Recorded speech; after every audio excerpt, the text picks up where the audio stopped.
हाय दोस्तों, स्वागत है आप लोग का केडी स्मार्ट 91 क्लासेस में। जैसा कि आज हम लोग देखेंगे यूज़ ऑफ देयर, मतलब देयर का प्रयोग। तो आइए देखते हैं इसमें कोई भी हिंदी का वाक्य लिखा रहता है तो हम देयर का प्रयोग कैसे करते हैं।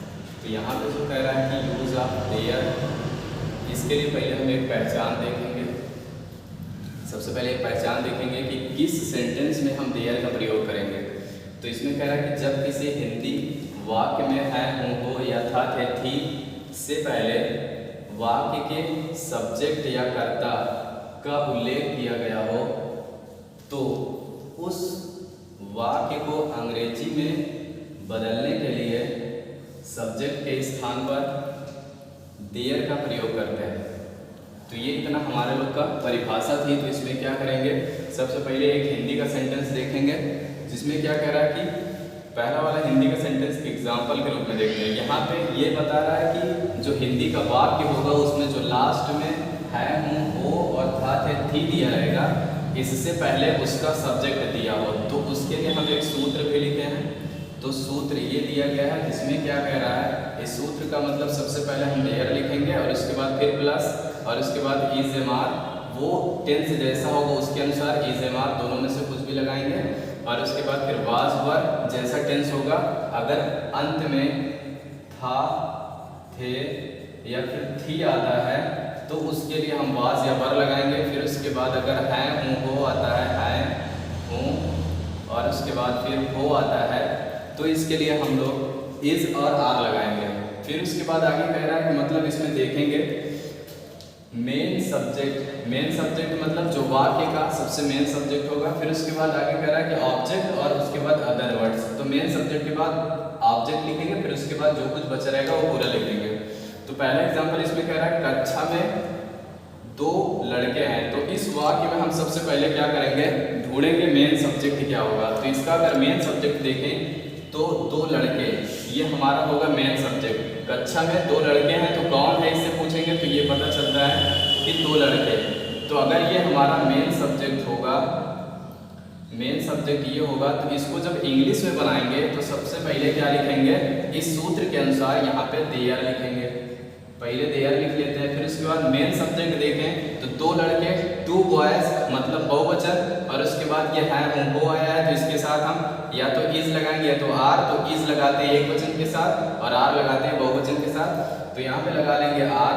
फिर उसके बाद आगे क्या कह रहा है, टू बॉयज, तो यहाँ पे लिख लेंगे टू, फिर उसके बाद बॉयज। फिर उसके बाद अब आगे बचा क्या है, ऑब्जेक्ट जो कुछ भी बचा होगा तो कहाँ पे, कक्षा में। इसके लिए हम लिख लेंगे in the class, in the class.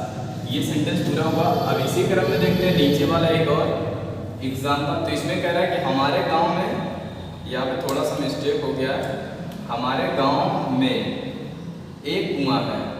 तो कह रहा है कि हमारे गांव में एक कुआं है तो इसमें सबसे पहले मेन सब्जेक्ट ढूंढेंगे। तो इसका मेन सब्जेक्ट क्या होगा, एक कुआं क्या है या फिर कौन है, एक कुआं। तो ये हमारा मेन सब्जेक्ट होगा। तो सबसे पहले हम लगाएंगे क्या, देयर। तो यहाँ पे लगा लेंगे सबसे पहले देयर, तो हो गया देयर। फिर उसके बाद एक कुआं मतलब एक कुआं, तो ये सिंगुलर है और यहाँ पे आया हुआ है, हूँ, हो, तो मतलब है अकेले आया। इससे ये पता चलता है कि ये इसमें का होगा, मतलब आर या फिर इज लगाएंगे। तो एक कुआं सिंगुलर है इसलिए इसके साथ हम लगाएंगे देयर इज। फिर उसके बाद एक कुआं के लिए लिखेंगे ए और कुआं के लिए वेल। फिर उसके बाद आगे क्या कह रहा है, बचा क्या है, कहाँ पे, हमारे गांव में। तो इसके लिए लिख लेंगे in our village, in our village. ये भी सेंटेंस पूरा हुआ। आप देखते हैं तीसरा सेंटेंस, इसमें क्या कह रहा है, उसके घर में कुर्सी है, उसके घर में कुर्सी है। तो इसमें सबसे पहले हम देखेंगे मेन सब्जेक्ट क्या होगा। तो मेन सब्जेक्ट ये होगा कुर्सी, तो यहाँ पे मेन सब्जेक्ट हो गया। फिर उसके बाद अब देखेंगे इसके आखिरी में क्या आया है, तो यहाँ पे है आया है। इससे पता चलता है कि प्रेजेंट का होगा तो इसलिए यहाँ पे इज और आर का प्रयोग करेंगे। तो यहाँ पे देखते हैं सबसे पहले देयर लगाएंगे, तो ये लिख लेते हैं देयर। फिर उसके बाद कुर्सी सिंगुलर है तो यहाँ पे लगा लेंगे देयर इज और उसके बाद फिर देयर इज लगा दिया। अब आगे क्या बचा है, मेन सब्जेक्ट लिखेंगे इसके अनुसार। तो मेन सब्जेक्ट यहाँ पे होगा चेयर, CHAIR चेयर। फिर उसके बाद आगे कहा उसके घर में, तो यहाँ पे लिख लेंगे in his house, in his house. फिर उसके बाद अगला एग्जाम्पल देखते हैं। तो यहाँ पे कह रहा है कि जंगल में दो शेर हैं, तो जंगल में दो शेर हैं, सबसे पहले लगाएंगे देयर। फिर उसके बाद मेन सब्जेक्ट देखें तो दो शेर, तो इसके लिए क्या लिख लेंगे, दो शेर के लिए हम यहाँ पे अगर देखें तो अंत में यहाँ पे है तो प्रेजेंट, तो इससे ये पता चलता है। और शेर दो हैं तो बहुवचन होगा, तो यहाँ पे आर लगाएंगे। फिर उसके बाद टू, फिर उसके बाद लायन, टू लायंस। फिर उसके बाद आगे कहाँ जंगल में, तो in the forest, in the forest. फिर उसके बाद एक नीचे एक एग्जाम्पल और है, तो इसको आप लोग बनाना और देखते हैं। फिर उसके बाद यदि वीडियो अच्छी लगी होगी तो चैनल को सब्सक्राइब करना, और इसी तरीके से आसान तरीके से मतलब ढेर सारे इंग्लिश के यूज़ पढ़ने के लिए इस चैनल को सब्सक्राइब करना और इसके बाद वीडियो को शेयर करना। धन्यवाद।